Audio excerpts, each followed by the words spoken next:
Hello and welcome to the Spotlight in Food and Health Communications, your number one go-to media source for credible and timely health information. Victor Wabari is my name. Today we are taking the anchors from where we dropped it on Wednesday, and we have been talking about work-related stress. I did share with you a couple of points on how to manage work related stress. We did talk about seven of them, and I promised you that I was going to get a guest in the studio today to talk extensively as regards work related stress. But for some reason, our guest is unavoidably around. But I will do my best to go ahead to give you, top notch points and nuggets on how to still contain work related stress. So I'm taking it off from there. So we did talk about work related stress, and I'll just do a recap. We said that this is the stress that comes as a result of the hustles and the bustles that come with your work life. And we talked about that, stress is, you have so many things in your life, from your personal life to your family life to, this whole thing bring about stress. And so bringing about work stress to adding up to the whole stress that comes to your life, it's something that should not be bared. And that's why I'm giving, this nugget on how to contain your stress. So let's take it further. Number 8. Yeah, because I need to stop at the 7th one. So today I'm going up from the 8th one. The 8th nugget I've got for you today is this: take care of yourself. Take care of yourself. Setting aside time for self-care is a must if you regularly find yourself feeling overwhelmed by work.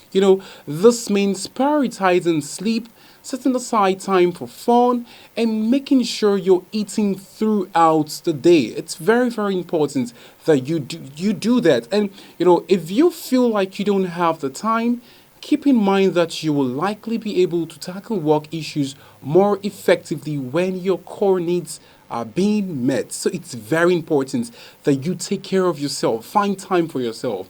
Do catch out on a movie. Do catch out with friends. Take care of yourself. I can't overemphasize that. Number 9, learn relaxation techniques. Learn relaxation techniques.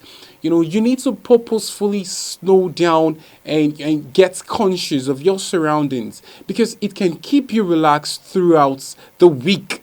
We're talking about meditation, deep breathing exercises, and mindfulness all at work to calm your anxiety. And you could just start by taking a few minutes each day to focus on being present and enjoying a simple activity, whether that's a short walk around the park or appreciating a meal at your desk. It will go a long way to help. Now, I'm going to say things that I want you to make a habit, and it's very important that you do this, because I've come to realize, and research has also shown, that it will go a long way to curtailing stress. So here are things I want you to make a habit if you find stress eating you up in your workplace. Number 1, pause for a few moments before starting your workday and set your intention. Make it a habit that whenever you get to work, just intentionally pause for a few minutes. You get to prioritize all that you need to do. Just breathe and gain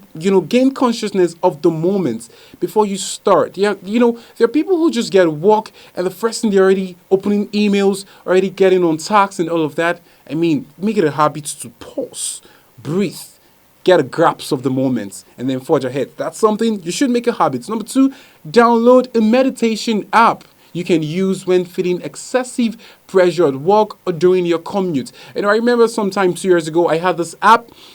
I would always open whenever I feel stressed. It was an app that had songs in it. It had this classical music. And classical music goes a long way to, getting you refreshed and spirit filled in a kind of way I can't even explain. So I had this app 2 years ago that had this classical music. It had sections, the ones that were meant for emotions, the ones that were meant for meditation, that were meant for concentration. And it did go a long way, and I'm actually recommending it.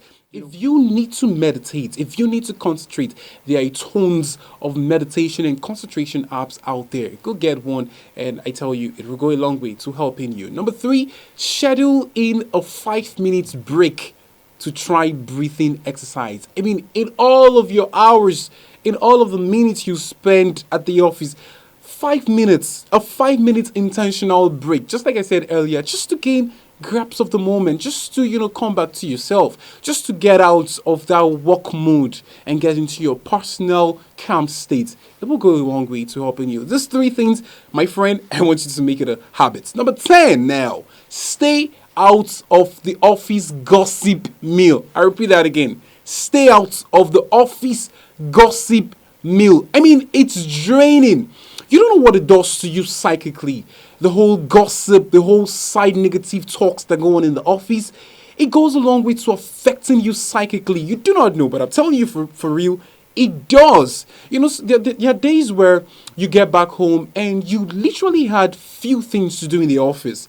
You really had nothing to do in the office, but you feel drained out. You know why? Because you were involved in so many negative talks. You were involved in the side gossips that were affecting your psychic. And then when you go home, you were exhausted because mentally you were drained out. Number 10, very important, stay out of the office gossip mill. It will go a long way to helping you. And this is where we let down the anchors on today's episode of The Spotlight. I want to believe you've learned a thing or two. My name is Victor Waberry. I'm not a doctor. I'm only here to give you information so you could live your best life health-wise. Do not forget to subscribe to our YouTube channel, like our videos, and leave your thoughts in the comment section below. I mean, it's all yours. You can also check us out on www.foodandhealthcommunications.com. Always remember that a healthy lifestyle is a happy lifestyle. If you want to stay happy, you got to stay healthy. Bye for now.